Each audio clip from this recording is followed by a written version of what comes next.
Hello there guys, welcome back to Younes Talks Football, welcome back to a brand new video. I hope all of you are doing well today. Big news, the bid is finally in. Who is it for? None other than Mr. ex-Arsenal, ex-Barcelona to be.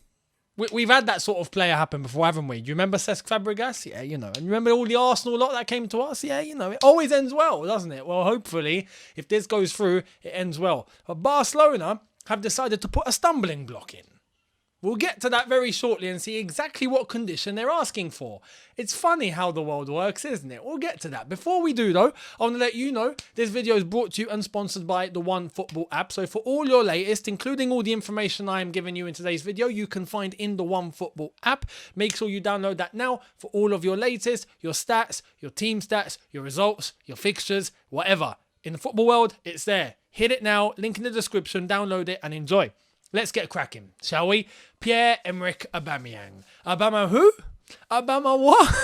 I swear, if Aubameyang joins Chelsea, now we got to set up something for troops. We have to. I might buy him a Chelsea top.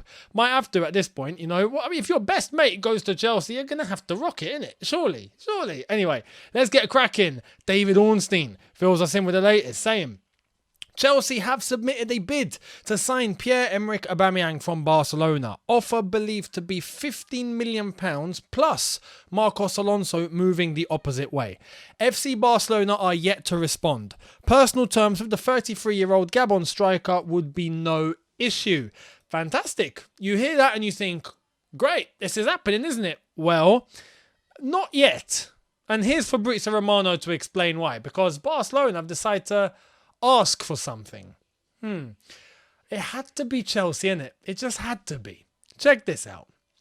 Barcelona and Pierre Aubameyang's camp will meet tonight. Direct talks to discuss Chelsea's deal and so how to proceed after personal terms agreed yesterday night. Barca ask for cash instead of Marcos Alonso included in this deal as they have to register Koundé. Oh, okay. Right. So let me get this straight.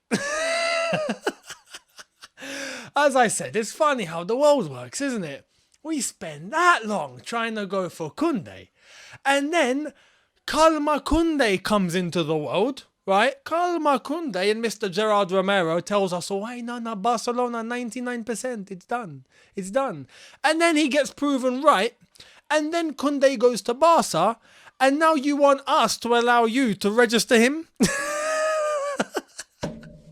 That means we hold the power right now to not register him.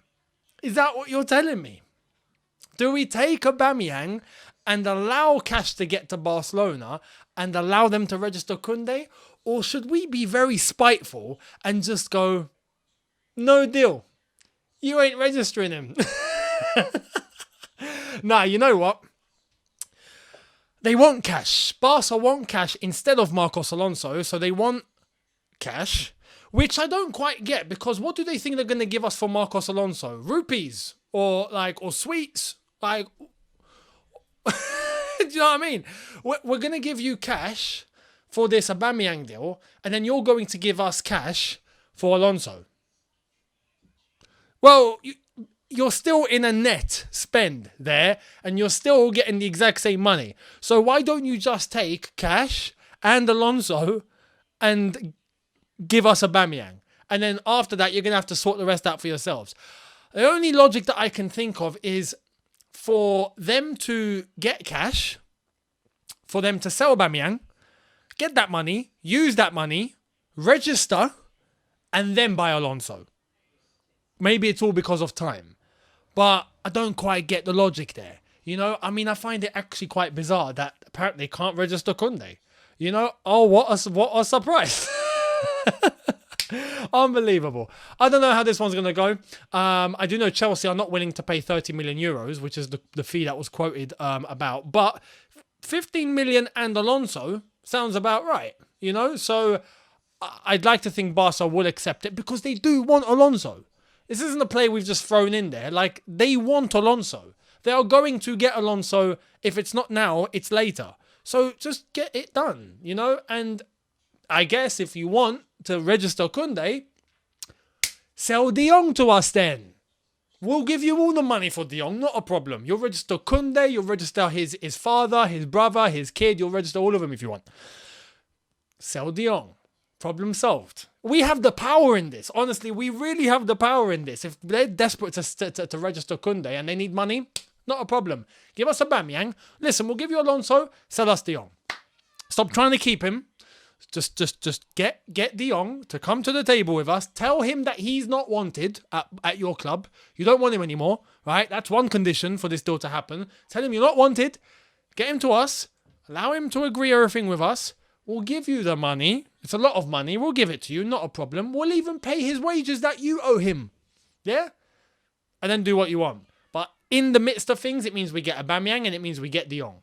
And it means Man United suffer, despite them getting Casemiro. Fair play on that one. It's not enough, though. If Man United fans actually believe that getting Casemiro is going to be the miraculous end to all of their problems, oh my God. We'll wait and see. But Casemiro, though, is a good acquisition, I have to say.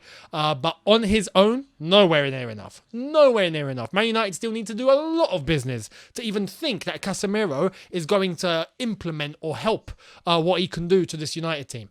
Because just him by himself, I think he'd collapse like all the others did before him. Even though he'd be an upgrade on McFred, 100%. But anyway. So, De Jong, Barca, it's up to you. Do you want money? Do you need money? Let us have Aubameyang. Let us have De Jong. And you can have Alonso and you can have cash.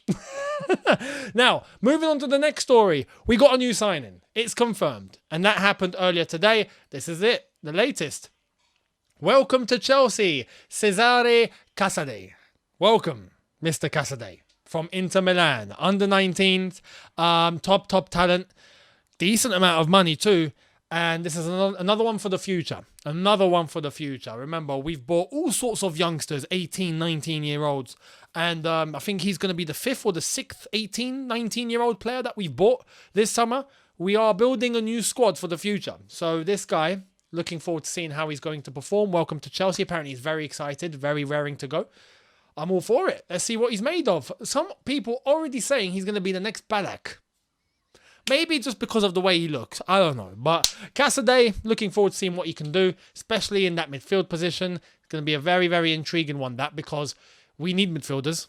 And I think, it's been a while since we've had consistency in our midfield. Proper consistency. We've had Kante. We're going to come to Kante later in the video. But apart from that, you remember we had Lampard and Ballack and Essien and Makalele. It was endless. You could literally put them all into a hat. Pick one. Yeah, it's fine. Stick him on the pitch. You'd be sorted. That's how in-depth we were in terms of our midfield. We kind of need that back. So I'm hoping these new group of youngsters that are going to develop are going to be the ones. So fingers crossed. We'll see what happens. Now, Fofana, I got to rate Fofana. Fofana, I actually rate. Fofana, you are a legend, mate. I mean, he's doing everything he can to make this move happen. Everything in his power. He's telling Leicester, look, I don't want to play. Look, I don't want to be here. Look, I don't want to train. Look, I hate you. Soon he's going to start insulting mothers and all sorts. Don't do that, by the way. But, I mean, what's next? Anyway, let's get to what has gone down with Fofana. This is what's the latest. Fofana has asked to be allowed to join Chelsea. He has asked to be left out of the Leicester squad until a move is completed. And as London Football says, keep pushing at Wesley Fofana. I mean, yeah, keep pushing, mate. I mean, look, we're coming, yeah? We're on the way. We're on the way, Wesley. Just hang about. I'm sorry it's taking a little bit long. There's a bit of traffic. Yeah, there's some strikes going on. There's, TFL are not at full capacity anymore. Airports are not at full capacity anymore. I mean, all sorts of things going on, so it's kind of hard to get to you, but we'll get there. We're on the way. We're in transit, so just hang about. We're on our way. Honestly, Fofana, look, he desperately wants this move. Just let him go. Leicester, I've said this countless times. Just let the man go. Take the money and go. Anyway, Thomas Tuchel. I saw this and I was like, what on earth is going on? Now, yesterday, was it yesterday or the day before? Mike Dean admitted that he got it wrong. I mean, I was on the Big Six yesterday. Yeah. For those of you that watched, shout out. I saw you in the chat. Much appreciated. That was an amazing time, by the way. Do subscribe to the Big Six. Make sure you are on Turkish's channel as well, where the Big Six is, and as well as the Big Six YouTube channel, where they do other pieces of content and where I think everything eventually is going to be moving to. Make sure you're sub to them. Went on the show yesterday. Shout out to all the lads that were on the stream with me. They're absolute great bunch, amazing bunch. And it got mentioned about Tuchel, Conte, and then Mike Dean. And Mike Dean admitting that he got it wrong in VAR. I mean, how can you admit? It stinks of corruption, honestly. Either that or he's got dementia at this point. Like Mike Dean, one of them. You're in the VAR room. You can see everything on screen. You can replay it multiple times. If you're not sure, you can tell the referee to go and look at the screen. He done none of that and went, nope. What hair, Paul? Don't know what you're talking about. And then later on goes, yeah, I got it wrong. What were you looking at? Were you watching BBC One in your VAR room or something? Were you tuned into, I don't know, Channel 4? Or were you watching something else? Knowing you could have been. Who knows? I don't know. But it's crazy how all of a sudden I was wrong. You are VAR. We brought in VAR to get rid of that excuse. we brought in VAR to get rid of the ability for referees to go, I got it wrong. Sorry, lads. We want to get rid of that. We brought in VAR. And now you, the VAR, are saying, I got it wrong. I mean, am I a mug or am I a mug? At this point, you're taking the mick. Man, honestly. But as a consequence of all of that, there was a bust-up between Tuchel and Conte. Check this out. This one has been very, very, very interesting. Check this out. This is from CFCPYS saying, clarification as it stands, Thomas Tuchel will be managing Chelsea on Sunday against Leeds. He's been fined 35,000 and a one-match touchline ban. However, it's suspended as Chelsea are waiting for written reasons for the decision from the Independent Regulatory Commission. So, as a consequence, it means that he's got a one-match ban, but it's suspended, right? Which means he doesn't have to serve it. It's suspended. But there's a key detail that stands out there. He was fined £35,000, which to him is probably like 35 pence, right? Let's be honest. But still, we're not talking about the amount. We're talking about the context of it, yeah? 35k he was fined. Okay, cool, no problem. How much did Conte get? Well, let me show you. Conte receives only a £15,000 fine and no touchline ban from the FA. How does that work? My mind's blown. My mind is blown. I don't get it. I'm trying to think of an actual reason as to why Tuchel got punished more. When Conte was the one that instigated through the celebrations going past his technical area into ours. And then Tuchel run down the touchline. Okay, fair enough. 1-1. And then later on with the handshake stuff, that was both of them. So how does one get punished more than the other? Oh, let me actually go back. Is it because Tuchel actually said something about the referees after the game? Is it because of that? There you are. You can't speak anymore, apparently. If it is because of that, you can't speak anymore. Nothing. No. Freedom of speech, get that out the window. What freedom of speech? Doesn't exist. Crazy. And he gets a suspended touchline ban. Conte, being part of the antics, gets no touchline ban whatsoever. Unbelievable. But not surprised. Campaign against Chelsea and all that, isn't it? Yeah, it's been going on for years. We know. Now, latest to do with Ziyech. Check this out. If Antony leaves Ajax, they will focus on the return of Hakim Ziyech from Chelsea. Now, the Antony story is actually quite a weird one because Manchester United not only bidded for Casemiro and got that done, and fair play, 60 million euros, they bidded 80 million euros for Antony and it got rejected. It got turned down. Ajax said no. 80 million euros for Antony. I find it crazy that they even put that money on the table first. But I find it even crazier that Ajax said no. They're probably thinking, you know what, Man United they're gonna increase it. They're gonna put 90 or 100 soon. We're gonna take that. Say no. Reject them. They're desperate. Crazy stuff. But if Antony does end up moving on, Hakim Ziyech, if Ziyech moves to Ajax, fair play. I think it would be good for him, to be honest. But what does that do for us? We need a right-sided player then. Simple.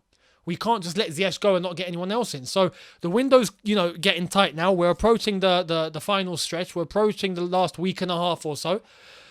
We're going to have to see what happens there. Now, talking about our current players and our current situation, we got bad news. And I have to say, thankfully, it's come early. I don't want it to come at all, but thankfully, it's come early. This is it.